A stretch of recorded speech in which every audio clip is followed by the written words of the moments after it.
Hello, it's Cam. Welcome back to This Might Be Helpful. I am sincerely stoked that you are here. Today's episode is brought to you by the This Might Be Helpful community. If you enjoy what I do here and you would like to engage with more of this content and take an active role in its co-creation within a community of expansive, curious, like-minded people, then come on by to the This Might Be Helpful community and vibe out. We got live streams, bonus podcasts, extra content, Q&As, member discussions, and a whole bunch more. So come over, say hi, make yourself known. Without further ado, let's dive in. There's so much, cultural emphasis on finding, pursuing, developing your passions and your interests, and that's awesome. But what isn't maybe spoken about is that comes with suffering too. Suffering is intrinsic, so you might as well suffer for something you choose. Yes, sir. Yeah. What about yourself, man? What's your journey? It unfolds day by day. Well, because I watch your stuff, and it's like, man, this guy.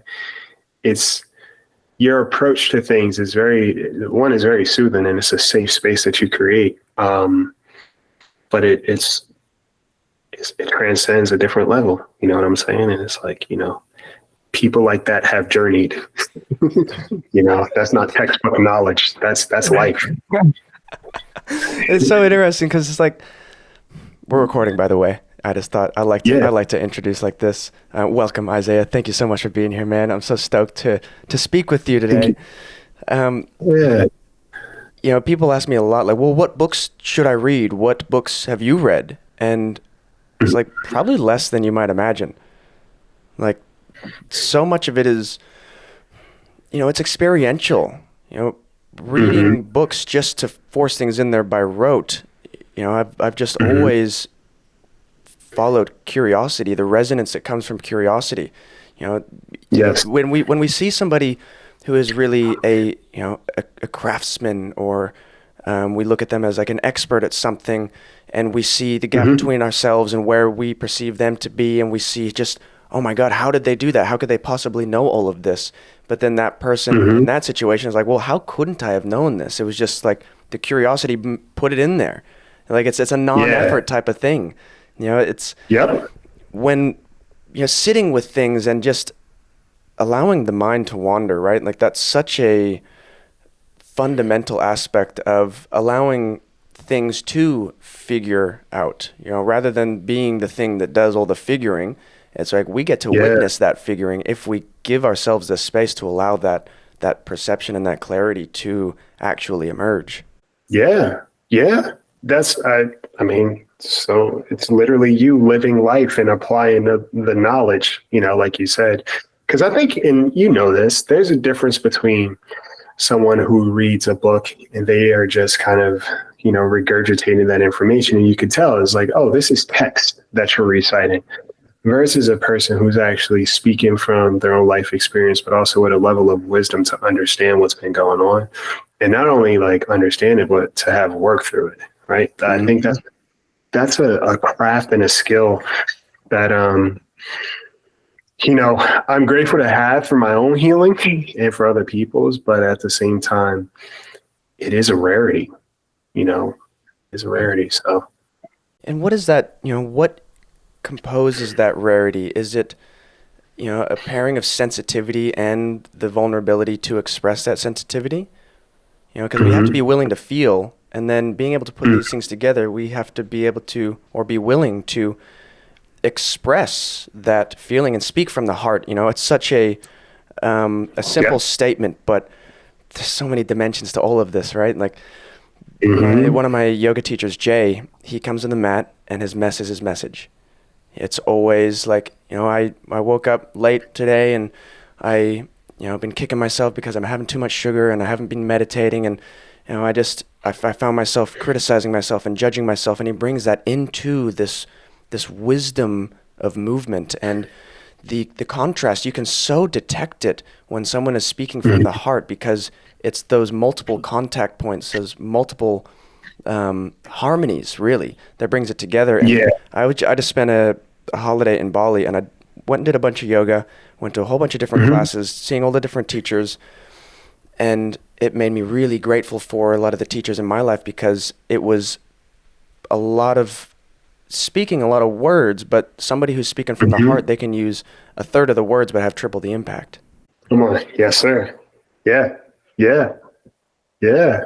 And it's cool to be able, I think, for you to receive that, right? It takes it takes the recipient to be able to understand that too, right? And, as you know this in the world and in the interwebs, you could communicate, you could be as clear and concise as you want to be and articulate as you want to be, but there will still be people that don't understand you. And sometimes they challenge you, right? And it's like, wait, was I not clear? What is going on? Because I didn't use any big words, or I didn't talk in riddles. Like, I was very direct and to the point. How am I still not being understood? And that's the thing, comprehension, right? Mm. Comprehension is vital, and it's not just like verbal comprehension, but also an emotional, mental, spiritual comprehension, right? The essence of what it means to be willing to understand a person, or understand the concept, or understand their experiences, and how that all brings it full circle. And that comprehension, one of the obstructions to that comprehension is the thought that we know. Like, Hmm. I know, and therefore I can't, because I'm obstructing myself from receiving what this person can give me, what I am allowing. And, Yeah. rather than being married to any view, married to any opinion, it's always like both and maybe. Yes, sir. Yeah. Yeah. Yes. Yes. It's the more you know, the more you realize you don't know. And I think that's like an awesome thing. Like, Man, that beginner's mind, Shoshin, being able hmm. to allow and be open, not in order to regurgitate a response or an answer, but how can I add Hmm. to the context of this experience? How can this person help me deepen my understanding of this? And Yeah. sometimes the people that trigger us the most are the greatest access points to that context. Yes, sir. Yes, that's a big one. It's funny, is I had someone randomly ask me a question earlier, and the way they asked it was like, you weren't looking for an answer, you were just looking to project. And Mm. so I said to them, I was like, if something doesn't apply to you, why does it apply to you? Right? There are a lot of things that cross my threshold in terms of information that really doesn't align with me. So therefore it doesn't register, and I could allow myself to, move past it. But when something does sit on me weird, and I feel the need to project or attack somebody else, or kind of put it on the other person, that's always an indication of like, oh, okay, you're having an experience that you really aren't comfortable with, right? It's Mm. affecting you in some way, you know? Um, so like you said, the people that trigger us are usually our best teachers. They're generous. Yes, they are generous in that. It's I can't remember who said this, or where, if anybody said it. I'm sure they did. That's how the brain works. Hmm. Whenever the I is leading the conversation, the ego is in charge. It's like, Yes, I sir. am hurt. I am resisting this. I am rejecting this. I don't feel like you are understanding me. And we have to have this willingness to also be misunderstood. We can't have an Yes. expectation. Yeah. Yeah. Yeah. And it's hard, right, to be misunderstood, because it's like in our heads, we correlate, and not everybody, but like obviously to be misunderstood means that you are unworthy, right? There's an unworthiness that's usually attached to the not being understood properly. It's like, if I'm misunderstood, then that means I'm doing something wrong, or I'm defective, or I'm not enough, right? It's this weird thing that happens in our own little head before we even respond to the other person. It's just like, okay, I failed. I did something wrong. I'm not enough of this. I'm wrong. I'm a joke. I'm an imposter, right? All these things kind of pop up first before we even kind of receive the information, or kind of take in the inventory of who the person is, but also just respond properly. Mm. You know, We have a need to be seen. And when we're misunderstood, Yes. we feel like we aren't. And so it's like that part of ourselves isn't given the space to come to the surface where it can exist and be seen and be heard and be validated, be realized and Mhm. actualized. And then, even just in the neurochemical aspect of not being understood, the cortisol, the Yes. adrenaline, and then the impacts of that on our ability to communicate and further express ourselves. And so when we're not understood, we become more incomprehensible. Yes, sir. Yeah. Yeah. Yeah. Yeah. It's like I double down. It's Double down. That's cool. Yeah, it's funny, and it's like you said. I think it comes back to everybody wants to matter, and that's something that I just kind of take with me, right? I take with me in my life because I think sometimes, and you probably experience this or maybe not. Even as men, to say that you want to matter to the people around you, like the perception is like, oh, that's weakness. That's a quality of a woman. Like it's so weird, but even if it's not a literal um, rhetoric that's preached, it's very much uh, kind of pumped into society and the understanding of what the dynamics are as a man, right? Like, Hmm. be like, yeah, I want to matter. I want to feel like I matter, and it's like, I just want to feel like I matter to the people that matter to me, right? Mm. That's important. I Yeah. want them to see in me what I sometimes see in myself, but what I know Mm, can be seen. Like to have someone validate the parts of you that can't be detected with the immediate senses, like potential. I want yes. someone to see my potential. I want to see that I'm a student, that I am worthy of investment, that I'm worthy of being seen. I want those parts of me that can't be seen with these senses to be cold to the surface. And when those parts, the parts of us that dream and want to expand and grow and evolve and change and do meaningful Mm-hmm. things, we need that Mm-hmm. validation in order to help lay the road that we will take to get to those points. And that requires that we are seen as what we can be in this moment. And when somebody Yes, doesn't sir. have that perception or perspective, and especially if they mean something to us, it's Mm-hmm. so deflating and demotivating and demoralizing. And I mean, it's ultimately disempowering, I think is the word I'm looking for. Yes, sir. Yeah. Yeah. It kind of, and it's not even always an intentional thing, but it's like a thing. It's an Mm-hmm. impactful thing, right? You Mm-hmm. know, us being overlooked isn't always an intentional thing because sometimes we're wanting to be seen by people who don't even take looks at themselves. And, we don't even understand that this person is overlooking me because they don't even look at themselves that deeply. Right. Oh, dude, that right there. How can we be seen by people who are not willing to see themselves? Hmm. And what is it within us that still wants that? Right. Yeah. Yeah. Well, it's us not seeing ourselves either. Right. So it's like, Yeah. two blind people kind of just looking past each other, but hoping that they're seen by the other one. It's like, do you not see me walking here? It's like, I'm not looking. Yeah. I'm not looking, dude. I'm sorry. If Yeah. without Yeah. that awareness, without that ability, the willingness to look in the mirror and really be Hmm. radically honest, radically open and inquisitive. How can I Yes. add to the context of this? How can I, Yes. look at these things that I have labeled as faults or weaknesses and really see them as the gateway to freedom? Yeah. Yeah. Yeah. Oof.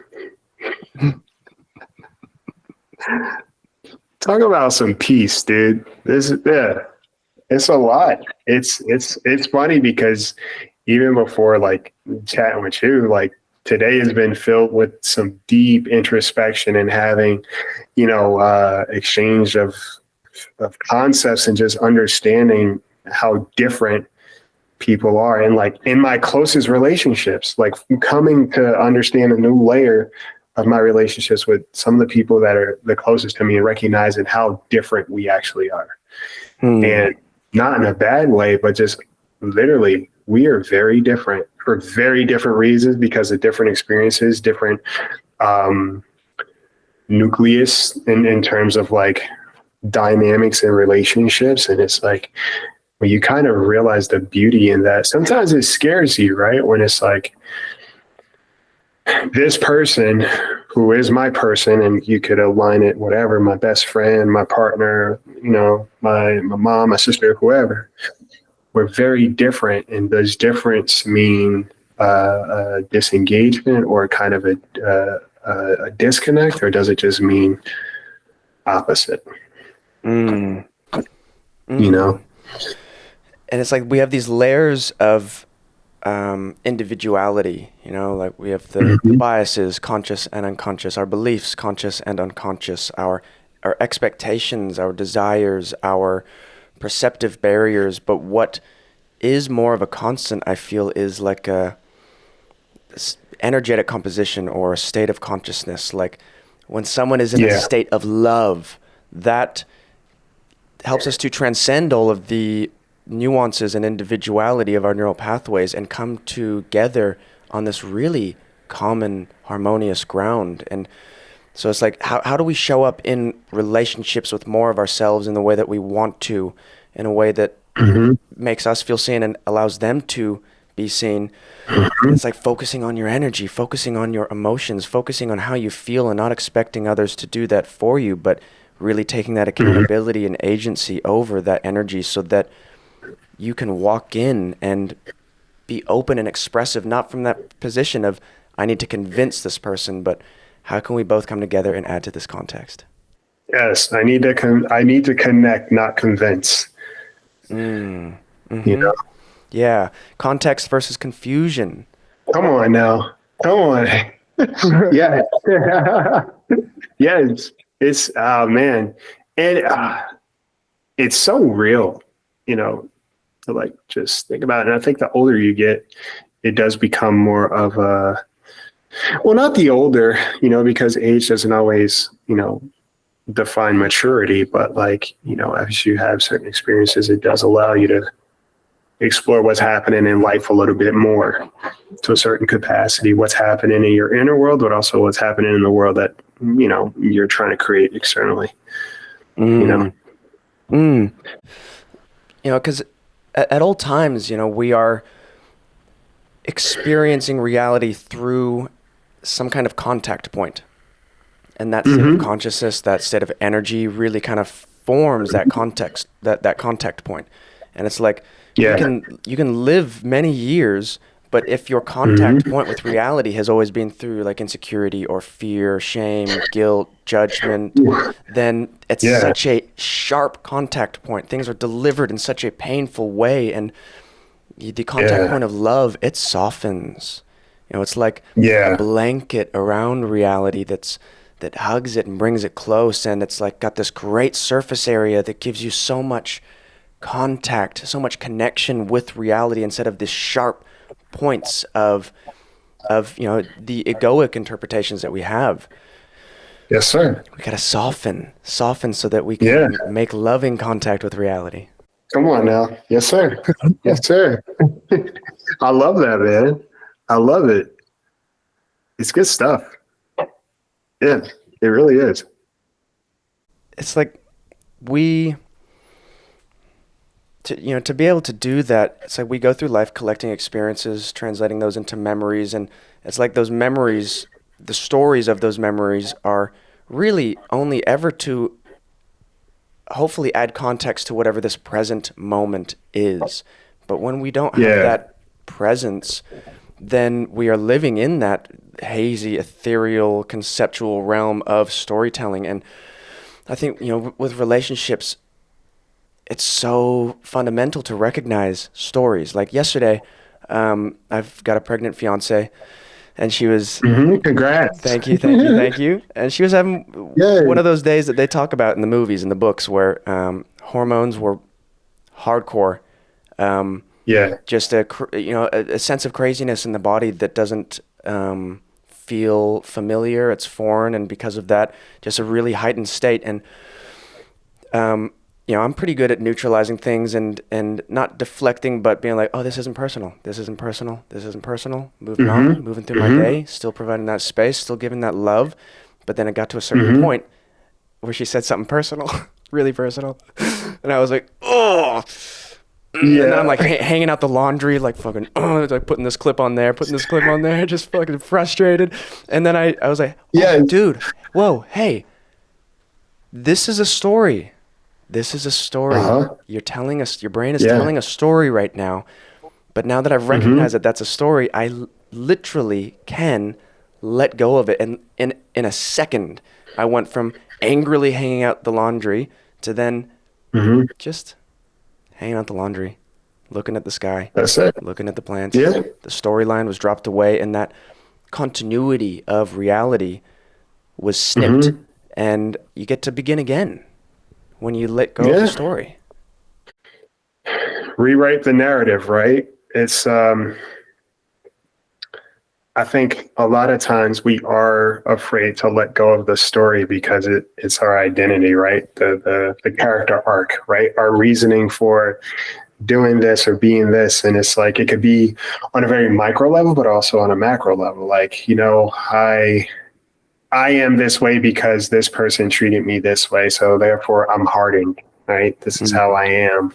That's just how I am. And it's like, it's not just how you are. It's just the choice that you're constantly making consistently based off of a experience that doesn't even exist anymore, right?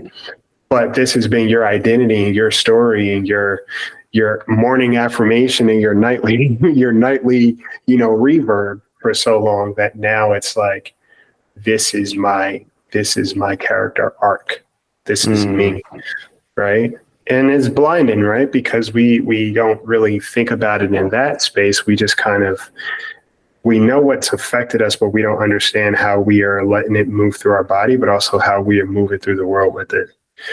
All right. So kudos to you for kind of taking that moment to just stop and be like, this isn't mine. This isn't mine. I don't need to claim ownership over this. Yeah. I don't need to, because there's definitely, parts of the ego that want to sit in that place of being the victim.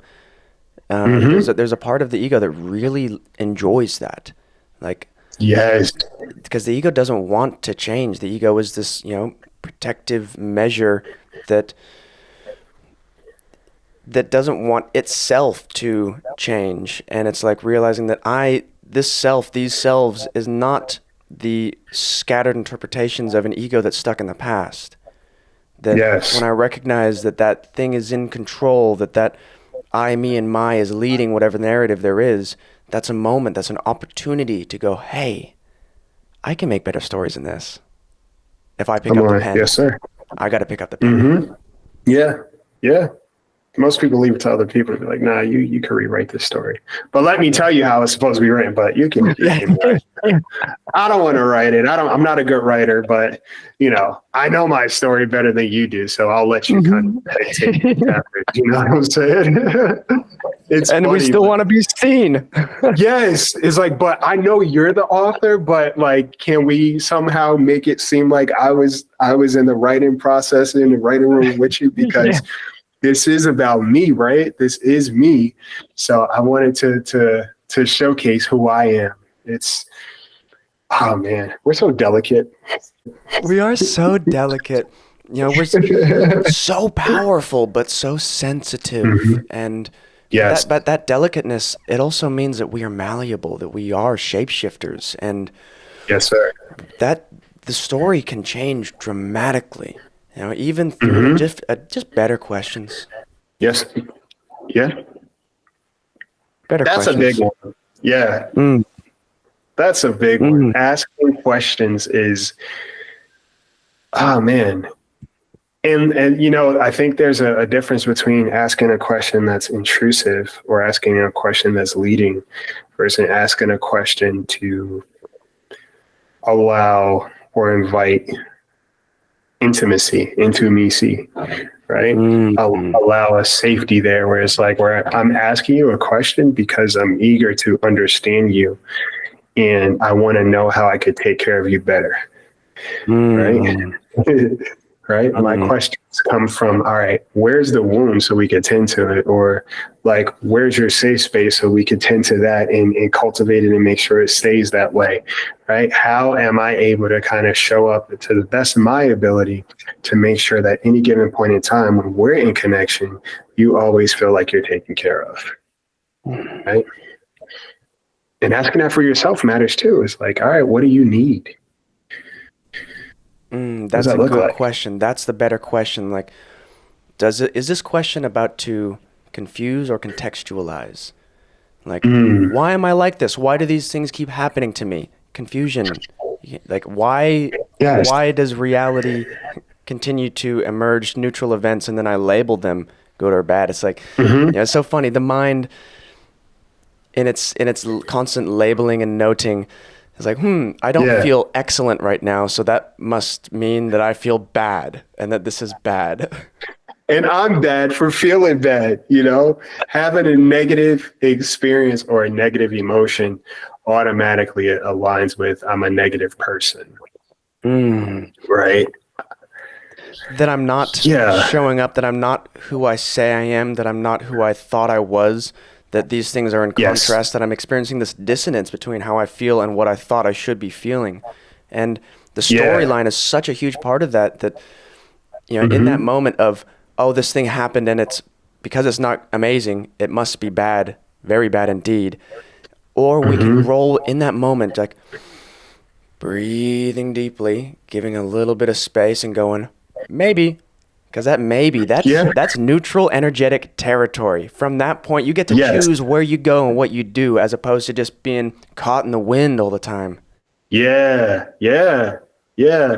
It's cool. I like how your mind works because it's very it's poetic, but it's also very potent. You know what I'm saying? It's like, how you travel, right? When and it's funny because like you and I told this to my best bud. I'm like, I was telling him the other day, I was like, you're very intelligent and your capacity may be it and it's not about being better than someone or them being lesser than. It's just understanding that your capacity and how you process information can be very different. And sometimes they can be very isolating. However, I love being on the opposite side of listening to you go through your process. And I say that to you too, because I'm like sitting here and I'm just like listening to you, but also just watching your mind work. And I'm like, it's cool. It's refreshing. You know what I'm saying? It's fun. It's an adventure. Yeah, dude, I love that. I love that. I Yeah. want it to be an adventure. I never know what I'm gonna say before it's said, especially on podcasts. It's like Yes. you're creating the space so that what will be said can emerge. And then through that, you get that understanding. The understanding just rides the back of every word. And then at the end, you're like, that might have made sense. But I didn't know where I was going Right. during it. It's like the GPS stopped working a long time ago, so I just kind of trusted we'll get there. We'll definitely get to our destination, but I just don't know what street we're on. You know what I'm saying? It's cool. And I got to come back to Earth frequently because you can, those esoteric and existential realms. Yes. It's like does this confuse or contextualize? And sometimes the confusion is the context. It's what you need. Yep. Like, sometimes you read a book or you hear a podcast or you hear a statement that fractures part of your worldview and things Yes. go unstable for a little while and you are more confused. What am I doing with my life? Where am I going with all of this? It's like that confusion is a good thing because you've received new information that is kind of made old information obsolete or more confused or less certain, which is a good thing because when those things break apart, and I'm not going to say you put them together, they put themselves together and you get to witness it. It's in those moments of uncertainty, lack of clarity, confusion, how much can we embrace that and be like, yes, all right, I'm confused. This is good. It means we're traveling new terrain. What will be there for Yeah. me? Maybe, maybe, maybe, maybe. Yes. Yeah. Confusion is good. It's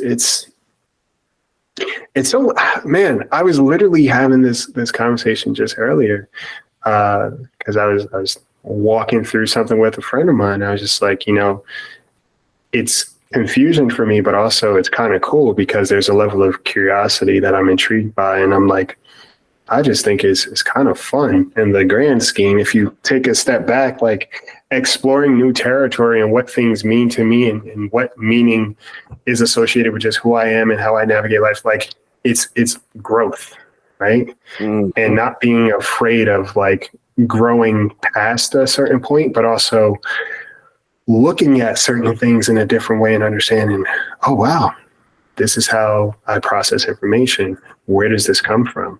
Oh, Mhm. that, wow, that's interesting. Okay. What else? You know, what else? What else? What Yeah. else? Yeah. In Buddhism, Buddha talks about life being a process of unlearning, and Mhm. that's it's so true that often that confusion is because that new information is helping to remove a barrier to our obstruction rather than add a barrier to our perception. Sorry, a barrier to our perception instead of Mhm. add one. Like we we need to have those moments of, oh shit, what does this mean? Yeah. And then if we don't have an answer, it's like, don't force it. Force versus power. Yeah. Power is impatience. Yes, sir. Yes, sir. Oof. Yeah. You gotta be patient Yeah. to allow what needs Yeah. to come up, and then it comes up to come out. Having a mode of Yep. expression so that you can allow this exposed nerve of a brain a place to expel and express and get it out, because that process of gaining clarity is not one of just like looking in the mind the whole time and trying to sort through the wispy energetic emanations of mind. Like thoughts Hmm. are, there's such powerful things for things that just barely exist on this plane. Right. Right. It's just like a faint little grasp that we have of it. And I think it's better when things don't fully make sense because it doesn't water down the beauty of it. And that sounds like very like hoity toity, but it's such this thing. Like even the concept I think of like what love is and how people define it, and like even friendship, right? What that looks like and how it's defined in society versus what it can actually have the potential to be.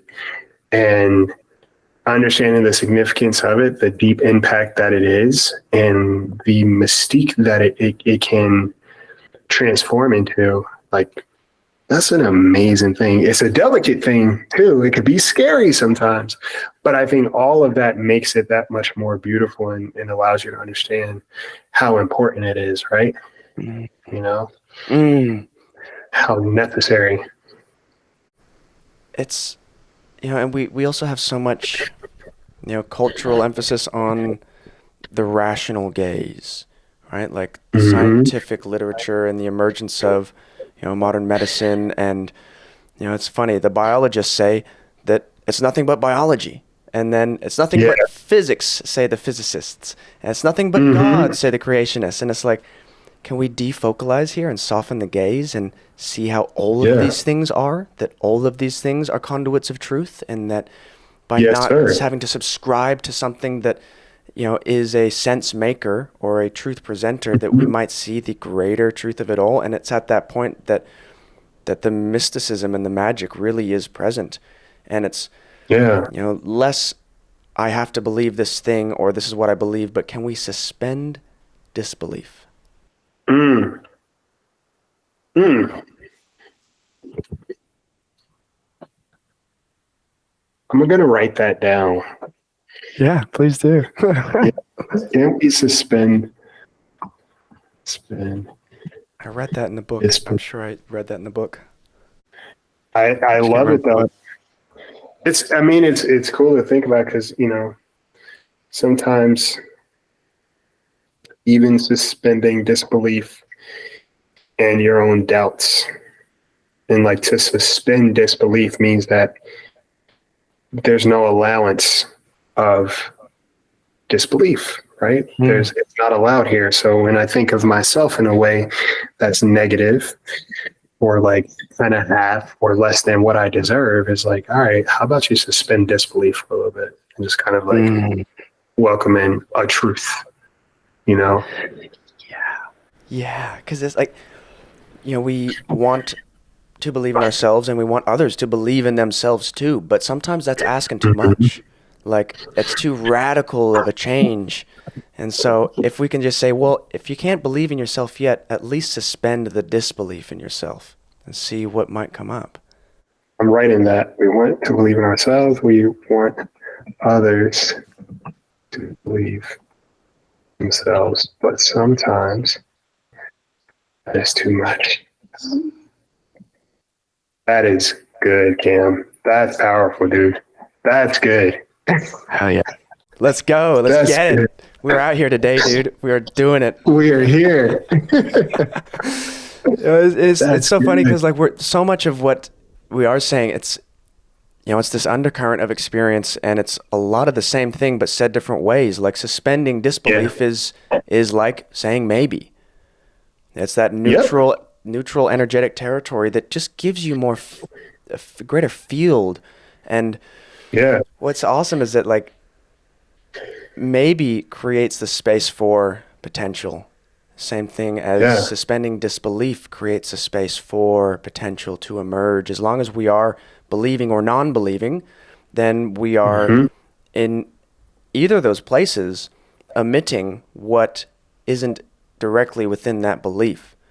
It's like it's like when we're trying to figure out a problem and we are the ones doing the figuring out. It's like, I got to solve this, and we hyper focalize on some little fragmented version of reality and go like, it's not making sense. It's like, because you are the sum of all of this. Yes. You gotta allow that sum to come up. You ever seen those like those 3D images in books? I think it's like a stereotopic image or a stereograde image, and if you're looking right at it, it's just a mess of colorful pixels. But if you soften the gaze or you look through it or you look just beyond it, the 3D image emerges. It's like, if you're looking right at the thing, it's not going to emerge how you think it's going to emerge. But if you just soften and defocalize, take away the need to be rational about things and allow that image, allow that clarity to actually come into perception. Yes, sir. Oof. Those are my favorite things to look at growing up too. I was a big, I love riddles, like visual riddles, but also like word riddles. And, just kind of looking at things from a different angle and seeing the big picture. Like I took a lot of joy in those. And even now, sometimes I still find them, and it's like, it's nostalgic, but it's also like just cool. Right. And there's a level of, I think, patience that comes with that. Right.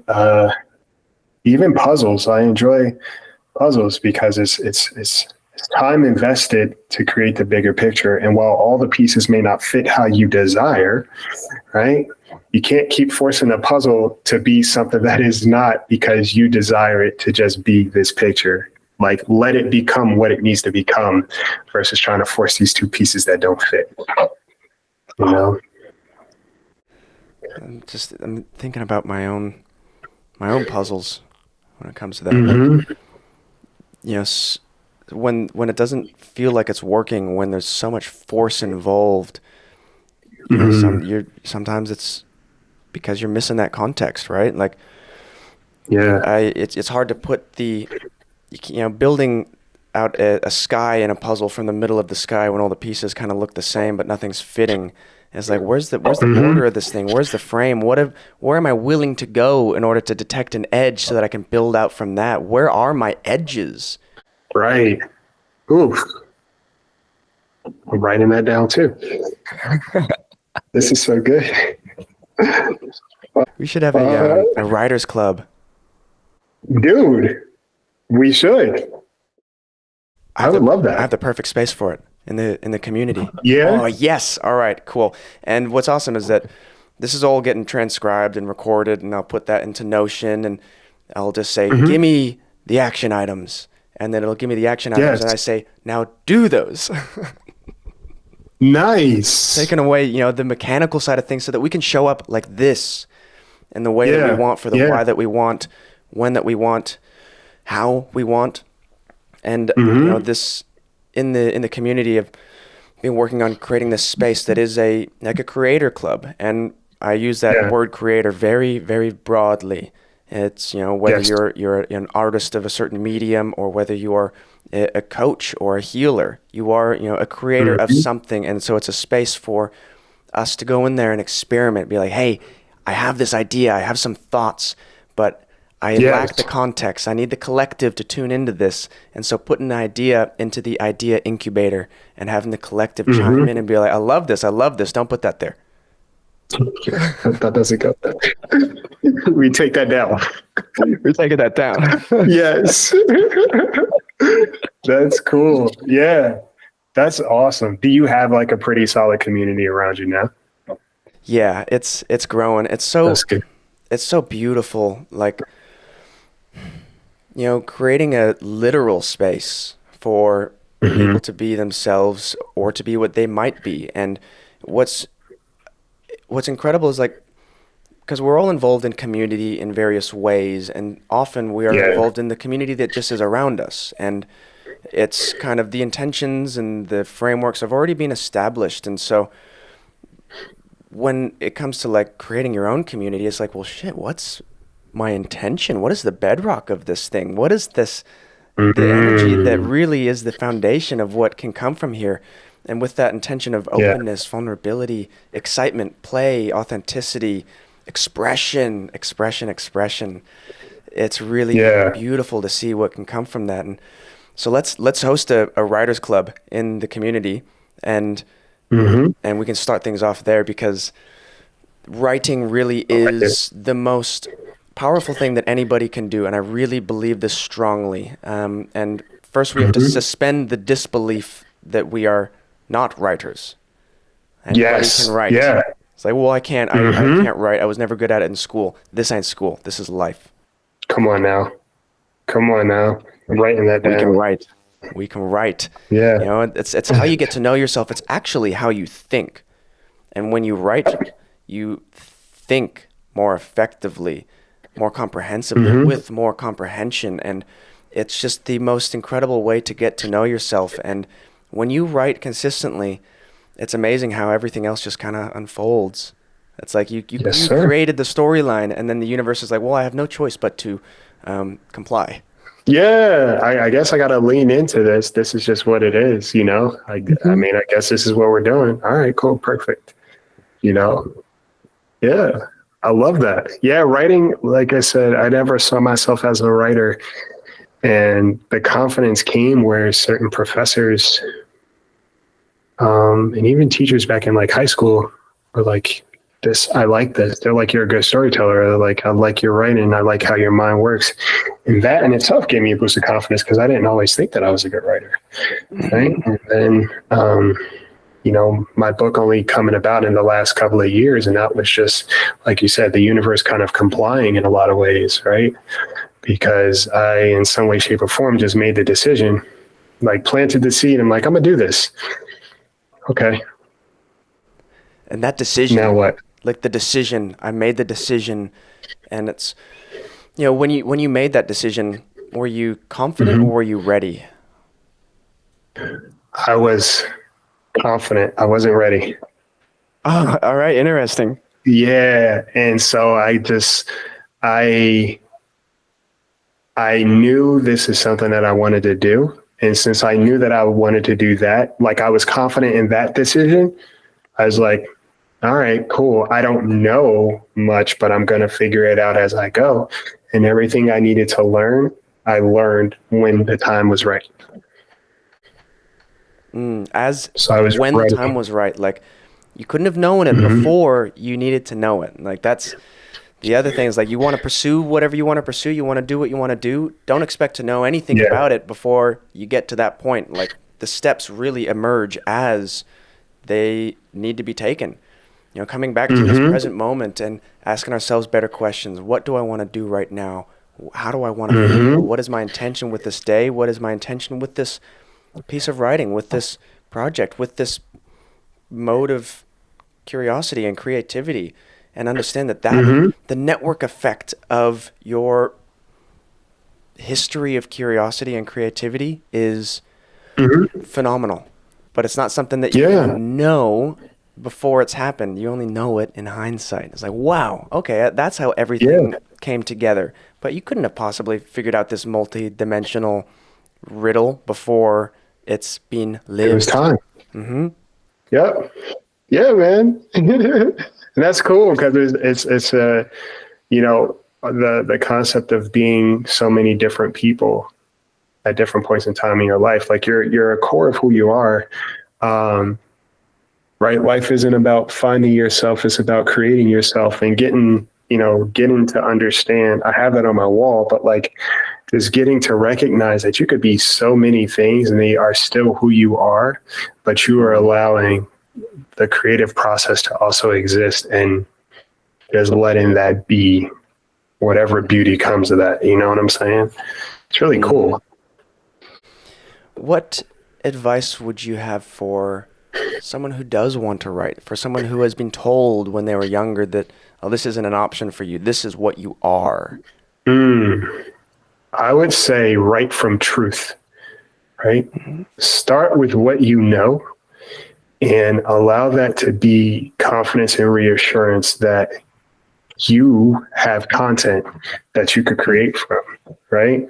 And if you trust in that content and you trust that your life is not this one-dimensional kind of thing, and there are intricacies in there, there are experiences that have affected you that may be kind of dormant, but still have influenced who you are.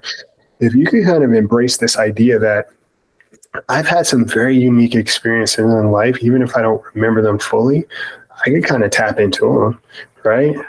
If you write from your truth, you can expound upon certain things. You could even kind of recreate a different narrative for certain things that have happened, right? When you write from truth, you have all the content you will ever need, and you're writing your own story. So by design, you're a phenomenal writer. This is your story, you know? Oh, that's so good. Yeah. Oh, I love that. And truth as this conduit for more, like starting with that truth, it is the gateway into the seeking of further truth, because we are truth creators as we question and ask and distill this experience into the power of the word. More truth emerges, and there's so many dimensions to asking yourselves these questions. What do I want to know about me? Yeah. Ooh, I'm going to write that down too. You're so good. Dude, game recognized game. Yes, sir. So it was so beautiful and empowering and just energetically restoring coming across your words, because I just felt so much resonance with what you speak on, how you speak, how you communicate that energy, and how I do it. Like I felt seen by listening to what you do. I went, oh, okay. That sometimes that you're right, that loneliness that can come from thinking a certain way. Then you come across people who you go, oh, I'm not lonely anymore. I'm seen. Come on, baby.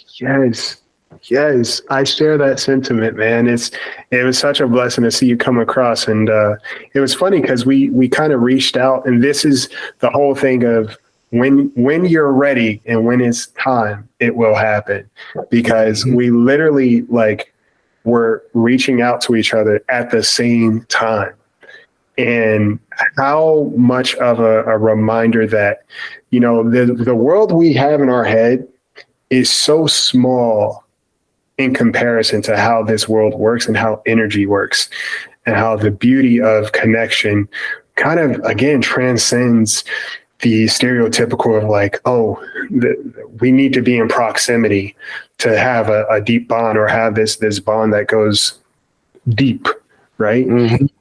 doesn't always necessarily need to happen. It just needs to be a willingness to see the other person. Yeah.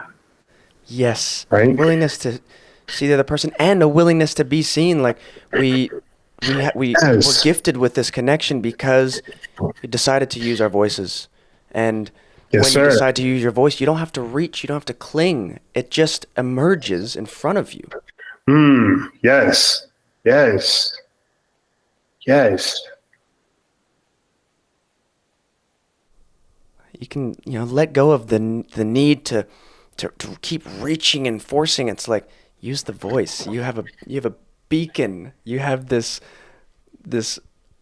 beam that if you Yes. allow it to emerge, using this incredible power of technology that we have where we can globalize our connection, globalize our expression, and allow Mm-hmm. others who resonate and feel harmony with that to tune in. And it's the most incredible power that I don't think we've realized. I haven't realized the power of it yet, not fully. I don't know if I'll ever experience it fully because it doesn't live in the conceptual realm.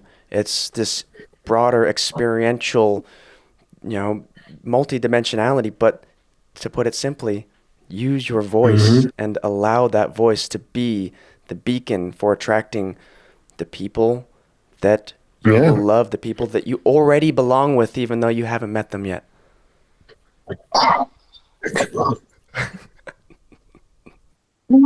I mean, Are we writing a book? yes, sir. Oh man. We're just gonna have to write a book. I think so, dude. It's that's the only Suspend logical belief. thing. It's just, yeah, dude. Yeah. I've had so much fun with you today. Same, man. This is refreshing and like much needed. And again, it's really on brand in terms of just kind of where I've been sitting, funny enough, and having these deep kind of realizations with some of my closest friends, from a distance, but like people that I share a very deep bond with. And I think it's a beautiful thing that I don't question when I stumble across people or they stumble across me, and it just happens. It's like, this is what it looks like to find your tribe or your tribe finds you. And it's a beautiful thing. So thank you. Dude, thank you. I give my thanks. Yeah. Thanks for all of it, allowing all of it. Everything that arises and occurs and emerges and happens. It's like, thank you, thank you, thank you. Yes, sir. Yes, sir. Yeah. Dude, where can people find you? Oh man. Where can you find me? You can find me on Instagram at Isaiah Frizzelle. Catch my podcast, the Bird Brain podcast. My book is in stores currently. The Coloring book is in Barnes and Nobles. You could also get it on Amazon. Where else can you find me? You might see me on TV every now and then. That's the thing. And where else? I'm kind of all over the place, and it's so funny. Being so introverted, my outreach, I think, kind of it reaches past my own backyard, which is the irony, right? Being an introverted person is like, this is where it is, but at the same time, this is where I am. Oh, and that how beautiful that we are in this time where the the introverted, the introspective, the thoughtful, the patient, the conscious now can infinitely scale that voice so we can connect still, and we're not governed by these more solitude oriented qualities. We can be that fullest expression of self and still enjoy that alone time and not have to be anything that we're not. Yeah. Yeah. It's a blessing, man. It's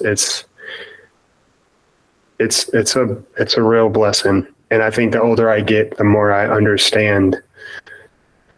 We talk about life purpose or how do you find your purpose or whatever. It's like, you don't really find it. You just kind of exist in it and you do it on purpose, right? That's how you find your purpose. You do you on purpose. Yeah. Well, That's so true. Like, bringing purpose into your day. I'm going to do anything with purpose. Mm-hmm. Mm-hmm. It Mm-hmm. doesn't have to be, just the immediacy of purpose Mm-hmm. is this thing that unfolds the greater purpose. And that's something that you Yes, get to sir. look back on and be like, wow, okay, well, it turned out that was my purpose. Yeah. It's like, oh, We're gonna light guess bulb. that. Yeah. Yeah. It's was what I mean, literally, that's what the past few years have been for me. Like everything that is now was never a part of my plan. Mm. It's not something that I was actively pursuing in the sense of like, I'm going to be this big, I'm going to have this podcast, I'm going to be this author, I'm going to be this motivational speaker talking about mental health and all these things. Like, ask me about 4 years ago, maybe five. I'm like, you want me to do what? No, that's not happening. Thank you though, but no.